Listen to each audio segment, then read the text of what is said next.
आपको अगर इस लाइफ के अंदर अनबीटेबल बनना है, आपको बहुत कुछ अचीव करना है, तो निकोलो मैकियावेली की कुछ ट्रिक्स या फिर आप ये कह सकते हैं कि कुछ बातें जो कि उन्होंने अपनी बुक्स के अंदर बताने की कोशिश करी है, उनको ख़ास तौर पर ध्यान में रखना पड़ेगा। क्योंकि इस दुनिया के अंदर ना, अगर आप ये सोच रहे हो कि सिर्फ़ और सिर्फ पैसा कमा लेने से या फिर अच्छे लोगों के साथ रहने से, है ना, जो कि इन्फ्लुएंस करते हैं लोगों को, उनके साथ रहने से, बहुत ज़्यादा जो पावर होल्ड करते हैं, अगर आप उनके साथ रहोगे या फिर अमीरों के साथ रहोगे, नेटवर्किंग आपकी अच्छी होगी, तो आप कुछ बहुत बड़ा अचीव कर लोगे। तो सबसे बड़ा मिथ है ये आपका, और ये भ्रम जितना जल्दी टूट जाए आपका उतना अच्छा है। मैं 10 चीज़ें आपको ऐसी बताने वाला हूँ, अगर आपके पास अभी के टाइम पर बहुत कुछ नहीं है ना, तो भी आप अच्छी खासी चीज़ें अचीव कर पाओगे। सबसे पहली चीज़, be a fox not a lion. इसका मतलब क्या हुआ कि लोमड़ी बन जाओ? नहीं, इट मीन्स कि आपको चालाक बनना है। आपको शो ऑफ नहीं करना है कि आई नो इट, है ना, और मुझे ये चीज़ों का पता है, मुझे वो चीज़ों का पता है, नहीं करना है। एक्ट लाइक अ डम until unless you have to show your own capabilities, है ना, तब तक तुम बिल्कुल डम बन के रहो। आपको चीज़ें सुनाई देती हैं ना कि एड़ा बन के पेड़ा खाओ, वही चीज़ें होती हैं। क्योंकि जब आप चालाक नहीं दिखते हो ना, जब आप लगते हो कि यार ये तो भोला भाला है, बट आप हो नहीं, तो इन दोनों चीज़ों का आपको बहुत अच्छा बेनिफिट मिलता है। द रीज़न इज़ कि आपको कोई भी ओवर पावर करने की कोशिश ही नहीं करेगा, आपको कोई कंपटीशन में समझने वाला ही नहीं होगा। अब इस चीज़ को ना मैं एक एग्जांपल से समझाता हूँ। मान लीजिए आप किसी ब्रांड की तरफ से सेल्स एग्जीक्यूटिव हैं या फिर आप सेल्स देखते हैं उस ब्रांड की। आप किसी मार्केट के अंदर जाते हैं और वहाँ पर कई सारे लोग हैं। अब कुछ दुकान वाले ऐसे हैं जो कि आप जैसे ही जाते हो अच्छी चाय कॉफ़ी वगैरह पिलाते हैं, आपको अच्छे से ट्रीट करते हैं, और जब भी आप पूछते हो कि सेल्स कैसी है, काम कैसा चल रहा है, वो बताएंगे कि बहुत अच्छा चल रहा है। वहीं कोई एक ऐसा इंसान है जो कि जब भी आप जाते हो तो वो रोता रहता है। ये बनिया कम्युनिटी के अंदर आप देख लो, है ना, मतलब कि जो असलियत में बहुत मोटा पैसा छाप रहा होगा ना, उस हर इंसान की स्टोरी होगी कि यार काम मंदा चल रहा है, काम तो चल ही नहीं रहा है, मार्केट तो बिल्कुल लो है ना, मार्केट मंदी चल रही है। अब जो इस तरीके से लगा रहता है ना, उसके लिए चीज़ें थोड़ी अच्छी होती हैं, क्योंकि वो आपसे मांग सकता है डिस्काउंट, वो आपसे थोड़ा सा ना, मतलब काम मंदा चल रहा है जनाब, तो थोड़ा सा कम कर दो पैसा, है ना, तो ये चीज़ें कह सकता है और डिस्काउंट करवा सकता है। अब जैसे ही मान लो वो चीज़ जो आप 100 रुपए में दूसरों को दे रहे थे, यहाँ पर उस बंदे ने सिर्फ 5 रुपए ही कम किया, आपने 95 में उसको दी। अब अगर लोग 110 में बेच रहे हैं ना, तो वो बंदा सेम इंसान अगर 105 में बेचेगा ना, तो भी उसका परसेंटेज जो है ना प्रॉफिट का, वो निकल जाएगा आराम से। अगर मार्केट वैल्यू उस चीज़ की 110 है और वो 95 पे खरीद के 110 पे बेच रहा है, तो भी वो मार्केट से ज़्यादा कमा रहा है। उसको सिर्फ ये जो रोना धोना है वही कंटिन्यू करना है, बाकी तो उसने सेल्स के अंदर ही प्रॉफिट बना दिया अपना। तो ये फ़ायदा होता है जब आप एक्ट करते हो कि आपको कुछ नहीं पता, आपके पास पैसा है बट आप शो ऑफ नहीं कर रहे हो। ये चीज़ें ना आपको बहुत सारी चीज़ों से बचा देती हैं। लाइक कि आप को कोई भी ये नहीं फोर्स करेगा कि यार मेरी हेल्प कर दे, हाँ, मतलब क्योंकि होता है, अगर आप अकेले हो ना, आपके पास कुछ भी नहीं है, तो हो सकता है आपकी कोई हेल्प करने आए या ना आए, but when you try to show off, उस टाइम पर बहुत सारे लोग, बहुत सारे रिश्तेदार, दोस्त, ये वो सब जागने लग जाते हैं आपके लिए। The second thing is, your biggest enemy is in your house. अगर आपको लगता है ना कि आपका दुश्मन आपका कुछ बिगाड़ सकता है, तो वो उतना कुछ नहीं बिगाड़ सकता जितना आपका कोई पुराना और सच्चा दोस्त जो रहा है वो बिगाड़ सकता है। क्योंकि दुश्मन को सिर्फ उतना पता है जितना उसको एक्सटर्नल सोर्सेज से पता लगता है, या फिर कोई अंदर का अगर बंदा चला गया तभी, है ना। क्योंकि रावण की भी जो लंका ढही थी ना, वो सिर्फ और सिर्फ विभीषण की वजह से ढही थी। ये चीज़ हमेशा याद रखना कि अगर तुम्हारा कोई बहुत बुरी तरह से काट सकता है ना, तो वो सिर्फ तुम्हारा अपना ही होगा। और मोस्टली केसेस के अंदर आपको देखने को मिलेगा कि लोग असलियत में ही ना नुकसान करने वाले अपने ही होते हैं। तो कीप थिंग्स प्राइवेट, ना, चाहे वो आपकी वाइफ है, चाहे वो आपके पेरेंट्स हैं, चाहे वो आपका सगा भाई है, चाहे वो आपका कितना ही खास मित्र क्यों ना हो, चीज़ों को अपने तक रखो। चीज़ों को जितना ज़्यादा हो सके प्राइवेट रखो, क्योंकि जब आप चीज़ों को बिल्कुल सिक्रेटिवली एग्जीक्यूट कर रहे होते हो, आप अपने प्लान्स के ऊपर बिल्कुल चुपचाप रह करके काम कर रहे होते हो ना, उस टाइम पर दुनिया को पता ही नहीं होता है कि आप बना क्या रहे हो, आप कर क्या रहे हो। और जिस चीज़ का लोगों को पता नहीं है ना, उस चीज़ को कोई बिगाड़ ही नहीं सकता। और इसका फ़ायदा एक और भी होता है।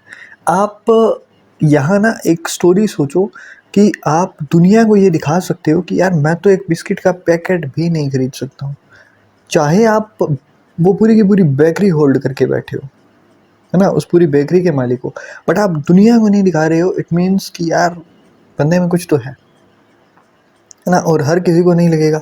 तो वो वहाँ पर जो जजमेंट वाला क्राइटेरिया होता है ना, वहाँ से निकल जाते हो। आपको असलियत में लोगों के असली चेहरे दिखने शुरू हो जाते हैं कि यार इस बंदे के पास क्या है, इस बंदे के पास क्या है। तो वो हर चीज़ का सबको पता होता है। और यही रीज़न होता है कि आपकी अपनी रियल पावर जो है ना, रियल जो स्ट्रेंथ है, वो किसी को नहीं पता होती है। और जब तक किसी को पूरा पता नहीं होता है ना, तब तक उसके ऊपर कोई वार नहीं कर सकता, क्योंकि हर कोई आपकी ताकत का अंदाज़ा नहीं लगा के बैठा होगा। तो हर किसी को ये भी डर होता है कि यार अगर हमने अपनी लिमिट्स क्रॉस करी और उसके बारे में अगर ये अपनी लिमिट्स क्रॉस करने पर आ गया तो पता नहीं क्या करेगा। और वही रीज़न बनता है कि आप चाहे कितने ही कमज़ोर हों या फिर चाहे कितने ही शक्तिशाली हों, दोनों ही कंडीशंस के अंदर आप इतनी जल्दी हारोगे नहीं, आप इतनी जल्दी दूसरों का शिकार नहीं बनोगे। Third thing is, real power जो होती है ना, वो वहाँ होती है जहाँ चीज़ें दिखाई नहीं दे रही।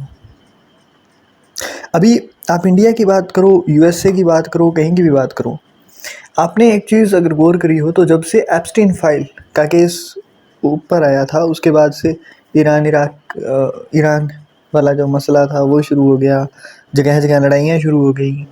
सेम किसी भी कंट्री की अगर बात करोगे ना, तो वहाँ पर आपको लगता है कि वहाँ के पीएम, वहाँ के जो जो भी वहाँ की हायर अथॉरिटी है वो काम कर रही थी, बट ऐसा होता नहीं है। अब आप उसी चीज़ को ना एक पिरामिड की तरह से देखो, टॉप के ऊपर जो भी बैठा है ना, उसके भी टॉप के ऊपर कोई ना कोई होता है। सेम अगर आप इसी ऑफिस के अंदर काम कर रहे हो ना, तो एक चीज़ याद रखना कि आपके ऊपर आपका बॉस है, आपके बॉस के ऊपर भी कोई बॉस होगा, बट उस बॉस के सबसे ऊपर जो है ना, वो इन्वेस्टर्स होते हैं। Same when it comes to a nation, वहाँ पर भी ना पीएम, प्रेसिडेंट, राजा सारे एक साइड में आ गए, बट उसके बाद में उस देश को असलियत में चलाने वाला कौन है? वो जो वहाँ पर पैसा रेगुलेट कर रहा है, वो जो असलियत में जब इलेक्शंस होते हैं उस टाइम पर फंडिंग करता है, वो हर इंसान। इसलिए ना आपको बहुत ही रेयर चांसेस के अंदर दिखाई देंगे वो लोग जो कि किसी भी पार्टी को बहुत खुल के सपोर्ट कर रहे हो। क्योंकि ऐसे में होता क्या है ना, कि आप उंगली उठाओगे तो उन लोगों के उठाओगे ऊपर जो कि उस टाइम पर सत्ता में होंगे, आप उन लोगों के ऊपर उंगली नहीं उठा सकते जिन लोगों ने उनकी फंडिंग करी है, जिन लोगों के काम जो है वो, जिनके टेंडर्स, सारी चीज़ें वो पहले से ही तय हो चुकी थी कि अब की बारी यहाँ यहाँ ये वाला प्लान शुरू होगा और यहाँ पर प्रॉपर्टीज़ के जो प्राइसेस हैं वो बढ़ेंगे, ये होगा वो होगा। वो सारी चीज़ें ना अंदर ही अंदर चलती रहती हैं। और जब लास्ट में आपको पता ही नहीं होता है कि असली पावर किसके हाथ में है, तब तक आप ना ही तो उसके ऊपर उंगली उठा सकते हो, ना उसकी कोई रेपुटेशन के ऊपर कोई खतरा होगा, और वो हर चीज़ उसके ही हाथ में होती रहेगी। फोर्थ थिंग, पेशेंस कभी भी वीकनेस नहीं होता है, ये वेपन है एक। जो लोग पेशेंस रखना जानते हैं ना, उन लोगों को पता होगा सब्र एक ऐसी चीज़ है जो कि आपको अच्छा खासा पैसा देती है, अच्छी खासी पावर देती है। Whatever you want you can get, but you have to be patient. अब इसके पीछे की साइकोलॉजी देखो। वॉरेन बफेट, जिनका नाम आपने सबने सुना होगा, इनकी जो एक्चुअल वेल्थ है ना, जो बड़ी बड़ी वेल्थ है, मोटी मोटी, जिसको हम ले सकते हैं कि हाँ अब ये बंदा बहुत वेल्दी है, वो आई थी उनकी 60 को क्रॉस करने के बाद में, सब जानते हैं। अब चलो ये तो एग्जांपल आपको सबको ही देते होंगे, आपको एक एग्जांपल देता हूँ मैं। एक बंदा था जो कि नया नया सेल्स के लिए गया था। अब वो डीलर्स के साथ सुबह से शाम तक डील कर रहा था और उसकी डील्स बिल्कुल है ना ऑन टॉप चल रही थी, मतलब जहाँ भी वो आ डाल रहा था हर चीज़ उसकी होती हुई जा रही थी। लास्ट में वो गया एक बनिए के पास, अब भाई साहब थोड़े से पूजा में व्यस्त थे तो वो माला का जाप कर रहे थे, काउंटर के पिछली साइड में बैठे थे। अब जो सेल्स वाला गया उसको नहीं पता था कि ये बंदा जाप कर रहा है या क्या कर रहा है, तो उन्होंने प्राइस बताना शुरू किया। जो भी वो चीज़ थी, मान लीजिए कि 800 रुपये के भाव से आपको मिल जाएगी। अब वो सामने से बोले नहीं क्योंकि वो जाप कर रहे थे और उनके अंदर वो सब्र था कि यार कोई नहीं, कोई कहीं नहीं जाने वाला, तो वो बैठे रहे। थोड़ी देर और हुई तो वो बंदा, उसको लगा सेल्स वाले को कि यार यहाँ दाल नहीं गलने वाली है, बट बंदा अच्छा है, अच्छा खासा माल ले सकता है। तो उसने 800 से 750 पर आना शुरू किया, फिर 750 से 700 पर आना शुरू किया। वो जो माल सबको 800 रुपये में बेच रहा था, वो यहाँ पर वो 600 के अंदर डील डन करके चला गया, क्योंकि जैसे ही वो नीचे आ रहा था, जैसे ही माला खत्म हुई, सेठ जी ने उसको चाय वगैरह पूछी और वहाँ से बातें करना शुरू कर दी। अब यहाँ पर क्या है ना कि जिसने 800 से वो सेम माल 600 में बेचा है, हो सकता है कंपनी ने प्रॉफिट कमाया हो, क्योंकि सेल्स वाले नुकसान अपना भी नहीं करते हैं, बट इस बंदे ने अपना पेशेंस लूज़ कर दिया, जिसकी वजह से वो जो एक्चुअल प्राइस 800 के ऊपर सारे लोगों को चीज़ें बांटता आ रहा था, यहाँ पर आकर के उसने 600 तक आना शुरू कर दिया था, क्योंकि इसे लगा होगा कि यार कुछ ना कुछ कमी है मेरे अंदर। तो वो इनसिक्योरिटीज़ जो लोगों के अंदर होती है ना, जब आप अपना पेशेंस दिखाना शुरू करते हो, वो इनसिक्योरिटी ट्रिगर होती है दूसरों की, और जब वो इनसिक्योरिटी ट्रिगर होती है ना, तब हर कोई अपना पेशेंस लूज़ कर जाता है, क्योंकि हर किसी के अंदर पेशेंस नहीं है। पेशेंस हर किसी के अंदर नहीं है, ये रीज़न है ना। दुनिया क्यों इतनी आगे बढ़ने के बाद भी आज के टाइम पर ना आप देखोगे कि रील्स, पेशेंस छोड़ो, आज के टाइम पर अटेंशन स्पेन भी नहीं है उतना। अगर आपको आज बोल दिया जाए ना कि मूवी देखनी है या फिर कहीं भी, तो जो लोग सारे दिन रील्स स्क्रॉल करते हैं, उनसे अभी के टाइम पर वीडियोस भी पूरी नहीं देखी जाएंगी, अगर उस वीडियो का चाहे वो कितना ही एजुकेशन पर्पज़ के लिए बनाया गया कंटेंट हो, चाहे वो कितना ही इंफोटेनमेंट के लिए हो, बट आप एंटरटेनमेंट के इतने आदी हो चुके हो कि आप लोग उन चीज़ों से जो कि असलियत में आपकी लाइफ के अंदर वैल्यू ऐड करती हैं, उनके ऊपर आप टाइम ही स्पेंड नहीं कर पाते हो। And the fifth thing, it is not reality, it is image what matters. Reality ना अलग होती है, बट इमेज आपको हमेशा दिखाई देगा कि जब भी चाहे कोई मोहम्मदन हो, चाहे कोई भी हो, जैसे ही कोई मूवी बनती है ना, हर कोई मंदिर में जाना शुरू कर देता है। जैसे ही इलेक्शंस पास में आते हैं, वही नेता जो कि पहले कह रहे होते हैं भगवान नहीं है, अंधभक्ति है, ये वो लोग मंदिर में एकदम से जाना शुरू कर देते हैं। रीज़न, उनको अपनी इमेज साफ़ करनी होती है, वो क्लीन करनी होती है उस टाइम पे। रियलिटी में वो चाहे कुछ भी कर रहे हो, वो चाहे कुछ भी कारनामों के अंदर, कहीं भी किसी भी केस के अंदर उनका नाम आ रहा हो, बट जैसे ही कुछ भी होता है ना, तो वो मंदिर, मस्जिद, गुरुद्वारे, वो लोग डोनेशंस करना शुरू करेंगे, फ्री बाइज देना शुरू करेंगे। तो ये सारी चीज़ें होती किस लिए? ताकि किसी ना किसी तरीके से वो अपनी इमेज को बिल्कुल clean and neat and clean show कर सकें जनता के सामने, और एक बार वो जनता का भरोसा जीत करके किसी ना किसी तरीके से सत्ता में आ पाए, बस दैट्स इट। और ये चीज़ ना मिलियनियर्स बिलियनियर्स जानते हैं, इसलिए आपको कभी भी कोई भी बंदा है ना जो बहुत अच्छी वेल्थ कमा रहा है, वो ओपनली किसी का भी सपोर्ट करता हुआ दिखाई नहीं देगा, बहुत रेयर होता है ये। आप अपनी ही सराउंडिंग में देख लेना, आपने मुकेश अंबानी को नहीं देखा है वो अलग बात है, बट आप अपनी ही सराउंडिंग में देख लेना, एक वो इंसान जो मजदूरी कर रहा है ना, वो किसी पार्टी के लिए लड़ जाएगा, वो जात धर्म इन चीज़ों के लिए लड़ जाएगा। वहीं कोई अदर इंसान जिसके घर के अंदर से कोई आईएएस आईपीएस लगा हुआ है, या फिर वो किसी भी अच्छी पार्टी से बिलोंग करता है, वो बंदा नहीं लड़ेगा। वो धर्म जाति के नाम पर दूसरे को भले ही लड़वा दे, वो खुद नहीं लड़ने वाला, बहुत रेयर चांस होती है। और अगर ये इंसान लड़ने पे आया ना, तो इसका मतलब इसका हायर पर्पस है यहाँ से कुछ ना कुछ। नहीं लड़ते हैं भाई लोग, बिल्कुल भी नहीं लड़ते हैं, क्योंकि इनको पता होता है ये अपनी इमेज बना के रखनी है, हमें ज़रूरत नहीं है, हमारे लिए लड़ने वाले हैं लोग। Sixth thing, the less you see the more you get. ये चीज़ मैंने क्यों कही है, इसके पीछे का एक रीज़न है। आपने ना एक चीज़ सुनी होगी, the jack of all is better than master of one. मतलब जो बंदा हर चीज़ जानता है ना, वो उससे अच्छा है जो सिर्फ एक चीज़ का मास्टर है। बट आपने कभी भी एक चीज़ देखी है कि जो एक चीज़ का मास्टर होता है ना, आप उस बंदे को जानते हो। आपसे मैं अभी पूछूँ ना, मोनालिसा नाम की पेंटिंग किसने बनाई है, आप बता दोगे। वहीं मैं आपसे ये पूछूँ कोई भी रैंडम क्वेश्चन कि 5 किलो का ये जो आप वेट देखते हो ना, जिससे पहले सामान वगैरह तोला जाता था, वो किसने बनाया था? नहीं पता, और नहीं पता होगा।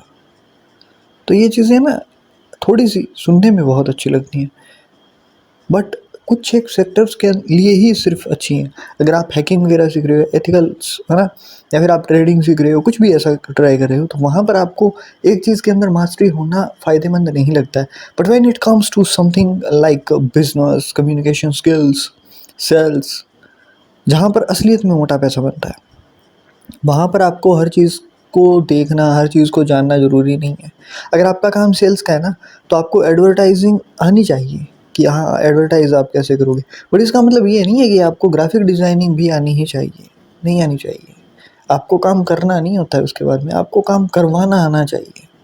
अगर आपको काम करवाना आता है ना, तो आपको बहुत ज़्यादा चीज़ों को चेक करने की ज़रूरत नहीं रहेगी। You know how to exploit something or someone, how to get benefits from someone। तो आपको ना चीज़ें ट्रिगर करना आ जाती है, आपको पता होता है हाउ टू यूज़ समवन। और जब आप इन चीज़ों के अंदर स्किल्स ले जाते हो ना, फिर आपको कोई रोक ही नहीं सकता है कि आप असलियत में कोई भी बड़ी पावर अचीव ना कर पाओ। 7th thing, don't earn money, earn money from money.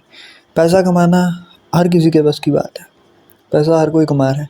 अगर कोई मजदूरी कर रहा है, पैसा कमा रहा है। अगर कोई कॉरपोरेट में जॉब कर रहा है, पैसा कमा रहा है। अगर कोई आर्टिस्ट है, पैसा कमा रहा है। बट हाल ही के अंदर अगर आपने ना थोड़े टाइम पहले अगर आप न्यूज़ वगैरह देखते हो इंफोटेनमेंट को, तो आर्टिस्ट तो बहुत सारे हैं, बट आपने ना मिका सिंह की एक इंटरव्यू देखी होगी जिसमें उन्होंने कहा था कि मैंने प्लॉट्स बहुत सारे खरीदे हैं और अभी के टाइम पर मेरे पास 400 से ज़्यादा समथिंग इतने प्लॉट्स उन्होंने बताए थे कि मेरे पास इतने प्लॉट्स हैं। अब वो बंदा क्या चीज़ फ्लेक्स कर रहा था वहाँ पर? वो ये नहीं दिखा रहा था कि मेरे पास इतना धन है, मेरे पास वो है, मेरे पास ये है। वो बस एक चीज़ दिखाने की कोशिश कर रहा था कि लोग जहाँ पर पैसा अपना शो ऑफ के अंदर लगा रहे हैं ना, मैंने उस टाइम पर पैसा अपना प्लॉट्स वगैरह के अंदर लगाया था। और रियल एस्टेट ऐसी जगह है कि पैसा आपका डूबता नहीं है। रियल एस्टेट पैसा डुबोती नहीं है। ज़मीन जो है ना, इसे ऐसे ही लोग माँ का दर्जा नहीं देते हैं। इसे यूं ही नहीं कहा जाता है कि ये माँ है, क्योंकि ज़मीन आपको पैसा दे करके जाएगी। मैं यहाँ पर ज़मीन की बात कर रहा हूँ, आप फ्लैट वगैरह की बात करो तो वो नहीं कर रहा हूँ मैं प्लॉट की बात कर रहा हूँ जो सीधा ज़मीन पे बनता है ना। तो इसीलिए ही कहा जाता है कि अगर आप कोई इंसान पैसे से पैसा बनाना सीख जाए ना, तो फिर वो अगर सो रहा होगा ना तो भी उसका पैसा बन रहा होगा। इसीलिए कुछ लोग ब्याज को, रिटर्न्स को बहुत अच्छे से देख रहे होते हैं।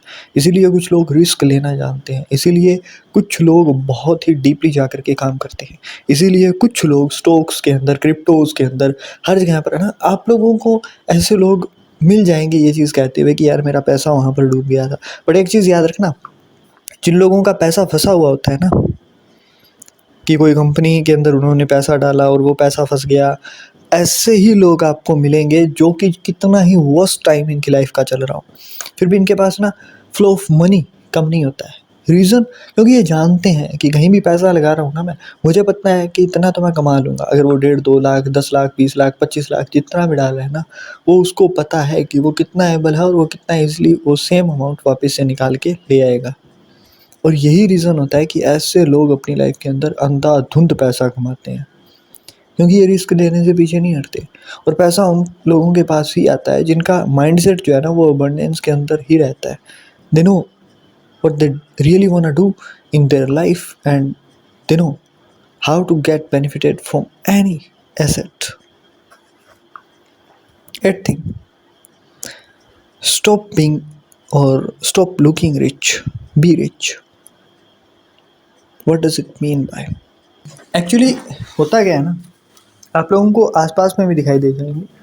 अगर किसी इंसान की नई नई जॉब लगी होगी ना, तो वो उस टाइम पर बहुत खुले पैसे उड़ाता है। उसको बुलेट पसंद आ गई, ले ली। कोई अच्छी बाइक पसंद आ गई, ले ली। और नया आईफोन लॉन्च हो गया, वो ले लिया, चाहे EMIs पर ही ले रहा हो। अब वो ये करके दिखाने की क्या कोशिश कर रहा है कि मेरे पास पैसा है, मेरे पास पैसा है। वो सीधा सीधा तो हर किसी को वॉलेट दिखा नहीं सकता ना, तो ये होता है। अब दिखाने में और होने में फ़र्क है। अगर आप कोई भी चीज़ परचेज़ कर रहे हो, let me tell you, I want to buy iPhone 17। अब मैं वो फ़ोन परचेज़ करने गया, सामने वाले ने जाते ही कहा कि जी 1,34,000 के अप्रोक्स इसका प्राइस है। एंड मेरी सैलरी मान लो तुम 30 या 40 हज़ार है, मैं नया नया जॉब पे लगा हूँ, अभी 1 या 2 महीने में। अब मैं सीधा सीधा तो अपनी सैलरी से ले नहीं सकता। मैंने EMIs करवाई उसकी, तो मैं अभी उस फ़ोन को तो ले आया। अब मैं हर किसी के सामने दिखा सकता हूँ, हर कोई तारीफ़ भी कर देगा कि यार बंदा जॉब लगा था, इसने आईफ़ोन ले लिया। बट मैं तो जानता हूँ ना कि मैंने एक पंगा ले लिया है, अब इसकी किस्तें भी जानी है। वो जो 1,34,000 का था, अब मुझे उसके ऊपर ही भरने हैं। बट आप लो, मैं ये नहीं कह रहा हूँ कि आप खर्चे मत करो। जब तक आप खर्चोगे नहीं ना, जब तक आप खर्चना नहीं सीखोगे, तब तक आप कमाना भी नहीं सीखोगे। बट आप खर्चो तब ना। जैसे कि आपके पास कोई चीज़ है जो कि 1,34,000 की आपने परचेज़ करनी है, और वो आपको कोई भी पैसा बनाने में हेल्प नहीं कर रही है। मतलब अगर आप आईफ़ोन ले करके कोई कंटेंट क्रिएशन कर रहे हो या फिर कुछ भी कर रहे हो जिससे पैसा आना है, तो वो महंगा नहीं है, क्योंकि फिर वो पैसा दे देगा आपको बना करके। But if you are just buying it to show off कि हाँ मेरे पास पैसा है, तो वो पैसा भी गया आपका, टाइम भी गया, है ना। तो वो पैसा भी गया आपका। अब आपको एक चीज़ हमेशा दिमाग में रखनी है कि जब 1,34,000 या फिर कोई भी चीज़ आपको परचेज़ करनी है ना, उसका कम से कम 3 to 4x अमाउंट आपके अकाउंट में होना चाहिए। अब इससे 2 फ़ायदे होते हैं। एक तो जो लोग थोड़ा सा फाइनेंस को अच्छे से जानते हैं, सबसे पहला फ़ायदा कि आप उस दबाव में काम नहीं कर रहे हो कि मेरे को ये वाली EMIs देनी है। तो अब ऐसे में अगर आपको कोई अपॉर्चुनिटी मिलती है या फिर कोई भी चीज़ आपको लेनी है, कुछ भी करना है ना, तो आपको सेकंड थॉट लेने का ज़रूरत ही नहीं पड़ेगा कि यार मैं ये वाला काम करना चाहता हूँ, कर सकता हूँ या नहीं कर सकता हूँ। नहीं करना पड़ेगा, क्योंकि आपको पता है कि यार इतना तो मेरे पास है, इतना तो मैं आराम से कर सकता हूँ। उसके आगे जाएंगे तब की बात अलग है। द सेकेंड थिंग इज़, अब आपका सिबिल स्कोर ख़राब हो जाएगा, कोई चांस ही नहीं है। आपके पास अभी के टाइम पर ही आपको ले ऑफ हुआ, कहीं भी किसी कंपनी के अंदर आपको जॉब से निकाल दिया, आपको ये नहीं सोचना पड़ेगा कि मैं EMIs कहाँ से दूंगा। आपको पता है कि मेरे अकाउंट में 3 to 4x पैसा पड़ा है। अब जब आपके पास इस तरीके से सेविंग्स करने के बाद में खर्चने की आदत आ जाती है ना, तो आपका ये रूल बन जाता है। और ये रूल आपको कहीं ना कहीं तब बचा देता है, जैसे थोड़े साल पहले ही कोरोना की सिचुएशन बनी थी, अभी के टाइम पर भी लॉकडाउन 2.0 जैसी सिचुएशन फिर से बनी हुई है। तो अगर ऐसी कोई भी एकदम से प्रॉब्लम आती है ना, जहाँ पर चीज़ें आपके हाथ में नहीं है ना, आप ये नहीं है ना कि आप जा करके बात करोगे और US ईरान के बीच में जो भी वॉर चल रही है वो बंद करवा दोगे, नहीं कर सकते हो। जैसे थोड़े टाइम पहले रशिया और है ना, तो वो लड़ाइयाँ जो है वो आप नहीं रुकवा सकते हो। जो एकदम से हंतवारियस की जो न्यूज़ आ रही है हमारे सामने, मान लो अगर ऐसा कुछ होता है, एकदम से चली जाती है, तो कहीं ना कहीं आपकी ही पॉकेट को, आपके ही मेंटल हेल्थ को ख़राब करने वाली चीज़ें होंगी। But when you know how to tackle it, और आपके पास पहले से बैकअप पड़ा है, तो आप नहीं डरने वाले हो। यही चीज़ फ़ायदा देती है जब आप लुकिंग रिच से स्टॉप बी रिच वाली सिचुएशन के अंदर आना शुरू कर देते हो। अब बात आती है 9th रूल की, जो कहता है what appears is not true. जो चीज़ें दिखती हैं ना, वो असलियत में होती नहीं है वैसे।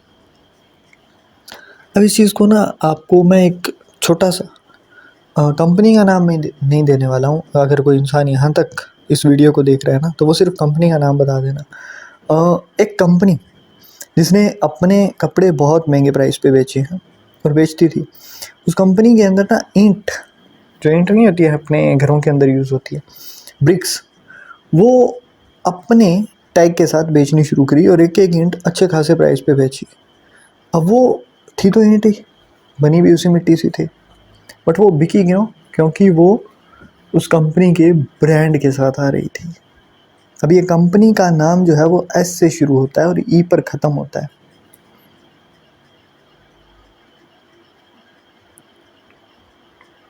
और 7 अल्फ़ाबेट्स का नाम है। अब इतना हिंट मैंने दे दिया है, आपको चेक करके बताना है कि ये कंपनी है कौन सी। एंड सेम थिंग आपके आसपास में भी होता है। आपको ना कई लोग हर जगह पर बात करते हुए मिल जाएंगे कि यार ये काम ऐसे नहीं करना था, ये काम वैसे नहीं करना था, बहुत ज़्यादा उछलते हुए मिल जाएंगे कि हमारी वहाँ चलती है, हमारी यहाँ चलती है। ये वो लोग होते हैं जो कि ना ही तो बिल्कुल नीचे हैं, ना ही बिल्कुल हाई अथॉरिटी पर हैं, ये वो बस बीच के हैं, है ना। तो इन लोगों को ही आप देखोगे कि वो हर जगह पे उछलते कूदते हुए घूम रहे हैं, मेरी वहाँ पहचान है, मैं तेरा ये काम करवा दूंगा, मैं वो काम करवा दूंगा।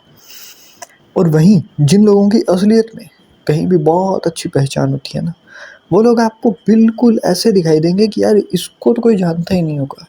क्यों? क्योंकि जब किसी इंसान को बहुत सारे लोग जान रहे होते हैं, या फिर जिसकी बहुत अच्छे तरीके से बड़ी पहचान होती है ना, वो इन चीज़ों से दूर रहता है, क्योंकि उसे पता है कि उसको ये पहचान हर किसी को नहीं दिखानी है।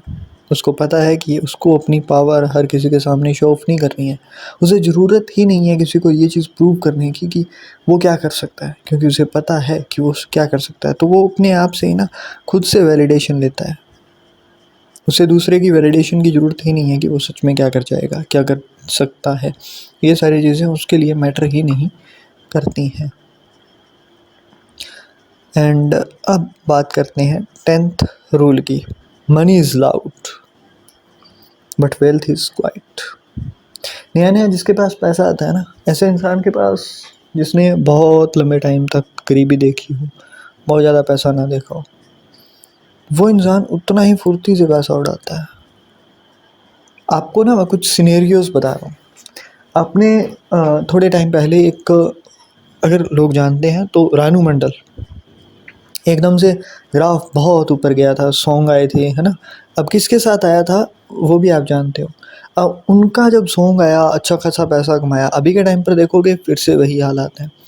कुछ लोगों की अगर मैं गलत नहीं हूँ तो जेवर एयरपोर्ट शायद तक जब बना था, तो उस टाइम पर प्रॉपर्टीज़ वहाँ पर आई थी और उन लोगों ने बहुत महंगी महंगी प्रॉपर्टी खरीदी। बट हुआ क्या कि उन लोगों ने आईफोन्स परचेज़ किए, अच्छी महंगी बाइक परचेज़ कर ली, स्कॉर्पियोज, मतलब जो भी महंगी गाड़ियाँ थी वो परचेज़ करी। अभी के टाइम पर सेम ईएमआईज़ के अंदर फंसे हुए हैं, घर भी नहीं है कई लोगों के पास रहने को। रीज़न क्या है कि जब आपके पास एकदम से चीज़ें आती हैं ना, तब आप सबसे पहले क्या छोड़ते हो, आप जहाँ भी, अगर मान लो उस टाइम पर ना आपके अंदर एक ईगो आ जाता है। मान लो कोई बंदा काम कर रहा है किसी भी कंपनी के अंदर, अब उसकी अमाउंट आती है 30,000 40,000 रुपये हर महीने कि जी इतनी सैलरी आ रही है। एकदम से सरकार की तरफ से एक चीज़ का ऐलान होता है कि यहाँ से एक प्रोजेक्ट निकलेगा। अब मान लो कि आपने 30-40 हज़ार की जॉब करते हुए एक प्लॉट खरीदा जो कि 4 लाख का था। जैसे ही ऐलान हुआ कि यहाँ से सरकार कुछ कर रही है, और सरकार ने प्राइस निकाल दिया कि जी 16 लाख, है ना। और आपने वो प्लॉट वहाँ से एकदम से बेच दिया, अब 16 लाख आपके पास आ गए हैं। आप वो बंदे हो जिसने सालों लगाए थे कि 4 लाख इकट्ठे हों, तो मैं वैसे 4 लाख में आता नहीं है, बट हाँ किसी अच्छी जगह पर मान लो आपका लक काम कर गया और आपके पास ये सिनेरियो बन गया। अब होगा क्या ना, जिस बॉस की आप सुनते थे, अब की बारी अगर वो कुछ बोलेगा ना, तो आप बिल्कुल तैयार रहोगे, क्या जॉब छोड़ दूंगा, मैं रिज़ाइन कर देता हूँ अभी का अभी, रेजिग्नेशन लेटर आपके हाथ में होगा अगर आपके पास एकदम से है। वहीं अगर कोई इंसान बहुत लंबे टाइम से अच्छी खासी वेल्थ होल्ड करना जानता है, या फिर उसके जीन्स के अंदर है कि हाँ ये वाली चीज़ें हैं, मैं ऐसा ऐसा करके टैकल कर लूँगा, या फिर कोई बहुत लंबे स्ट्रगल के बाद में कहीं पहुँचा है ना, तो उसको पता है कि वो कहाँ से उठा है। और यही रीज़न होता है, जो लोग बहुत स्ट्रगल करके फिर वहाँ पर पहुँचते हैं ना, वो लोग जल्दी से नहीं गिरते हैं, क्योंकि उनको पता है कि वो मेहनत जो थी ना, वो अगर आज इन्होंने यहाँ से एक भी स्टेप गलत लिया तो वो गिर जाएंगे।